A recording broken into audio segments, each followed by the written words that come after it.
समझ नहीं आ रहा अपने सैलरी इंक्रीमेंट का क्या करूं। बेटा इतना क्या सोच रहा है? अपने म्यूचुअल फंड्स के एसआईपी का टॉप अप करा ले।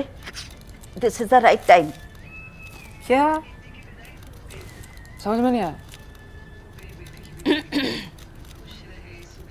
बेटा इतना क्या सोच रहा है? अपने म्यूचुअल फंड्स का एसआईपी टॉपअप करा ले। This is the right time. अब समझा।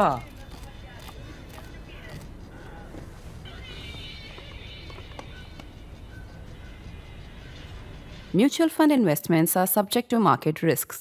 Read all scheme related documents carefully.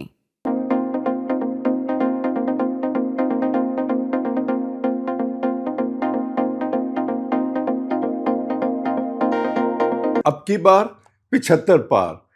Modi is not going anywhere and the opposition is out of ideas. That is the theme of the national interest for this week. As we go into it, we'll go deeper into it. Let me also remind you that we are now going to soon begin the 4th batch of the Print School of Journalism. 2 batches have already passed out. You see some pictures of graduates from these batches. Many have come to receive their certificates to our newsroom. Many have interned with us. One has even joined us full time and more will be joining us. The 4th batch will start soon. So please look for the announcements. Look at the dates on my screen and find the link with the description. On the screen, you will see instructions on how to reach the link. So please do enroll now. This is the best value for money journalism education you can get all across a bunch of weekends online.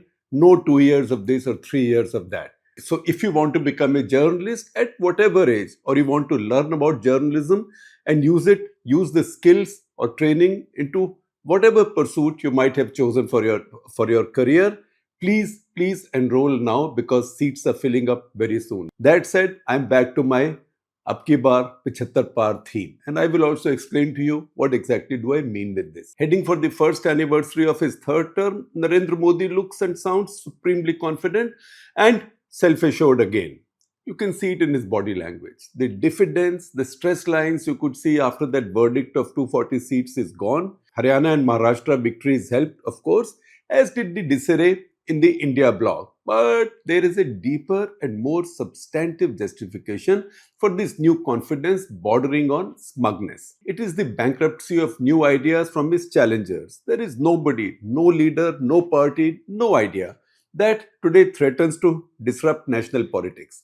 This is the politics of doldrums. When nothing is moving, nothing is rocking the boat. Modi's BJP is the boat in this case, and he is happy with where the boat is. All his rivals have their old ideas either defeated or adopted and improved upon by him. And in case you're also looking at those WhatsApp forwards that Modi retiring at 75 in September this year or maybe 1 year after that, please don't embarrass yourself. Modi isn't going anywhere. He will lead the BJP again in 2029. This does not need astrology or political prescience. This just needs the facts. Check the facts. In 2029, he'll be as old as Trump today. If his rivals want to live in the fantasy world that they can time him out and that Rahul has age on his side, they are disrespectful of the politics of the Modi epoch. There are people who say Rahul Gandhi will be only 59 in 2029, he'll be only 64 in 2034. That's still young by standards of Indian politics. But when people say this, they don't realize how politics has changed in the Modi epoch. This is the Modi era in Indian politics after so many decades of the Congress or Gandhi family era. All politics is now done for or against Modi, as in the past all politics was done for or against the Congress party or Gandhi family. People who think like this simply do not have a better offer for the voter, or at least a more interesting, exciting offer. None of them, in their style, ideology, or political proposition, brings what could create this grand disruption needed to shake this comfortable stalemate which suits Modi. Meanwhile, Modi is going on like a team in a test match, chasing 300. That number is deliberately chosen. You know the strength of our parliament and the majority mark, etc. So this is like a team chasing 300 and batting at 190 for 2, with bowlers tired and ball quite old now. So the question arises, what will or can be that one big disruptive idea. It can't be anything that the opposition has on offer currently. Secular communal divide is an old trope. Its edge blunted, particularly because those who are the biggest beneficiaries of the Muslim vote, Congress Party, for example, even Aam Aadmi Party, a lesser player but still a multi-state player, they don't even talk about Muslims very much because they are shy of it. They are shy of being labeled. They just want to take the Muslim vote for granted. So the edge of the secular communal divide politics has been blunted. The rich versus poor debate, they can't win. Modi will always seem more like a commoner than them, and his politics is way more pro-poor than theirs. This is why the Adani-Ambani label is not sticking to him. Not because he's coated in Teflon or cast in titanium, an expression we've used in the past. It is because the idea simply doesn't have the glue to stick. Neither do its proponents have much conviction. Modi has in fact moved several steps up the povertarian ladder from the Manrega that he inherited from the Congress party. Now there is free food grain for 80 crore people, home building improvement and toilet building grants, a firm handout to the farmers, mudra loans, and much, much more. Lakshmi this, Ladki that, all of this is now building up. The poor are getting more than from any government in the past. And this comes directly without the usual friction of dealing with the state, the corrupt local official. Are freebies the way forward for the opposition? Anything they promise, Modi will improve on the offer. By now, Modi's challengers should understand the downside of reducing their politics to transactionalism. A transactional voter has no loyalty. They will go for the highest bidder. Where does the opposition go then? The BJP will always be able to up that offer. The opposition cannot fight Modi on religion either, no matter how many temples they visit and which livery or threads they wear. Nationalism? Don't even try. That platform should have been built over the past 11 years. You can't do it now when the last train has left the station. Caste is the flavor of the season for Modi's rivals. One state, caste-based parties apart, Congress can achieve zilch playing the caste census card. A party designed to be a large umbrella under which all get a share of power and thrive looks like a caricature talking of caste census. Brings back to me the immortal line Urdu writer Sadat Hasan Manto spoke when he migrated to Pakistan.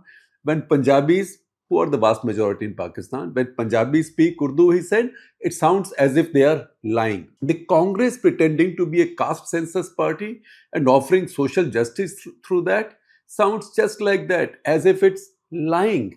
Congress party has been in power since 1952. 6 censuses have been held, decennial censuses, under their watch. They can't suddenly invent the idea of the caste census and use it as something with which they think they can defeat Narendra Modi. They are also in the process digging a moat around what should have been their expanding and mainstream politics. What's the Congress party going to do next? Jump in the moat. Caste census perils are already showing up within its Karnataka government.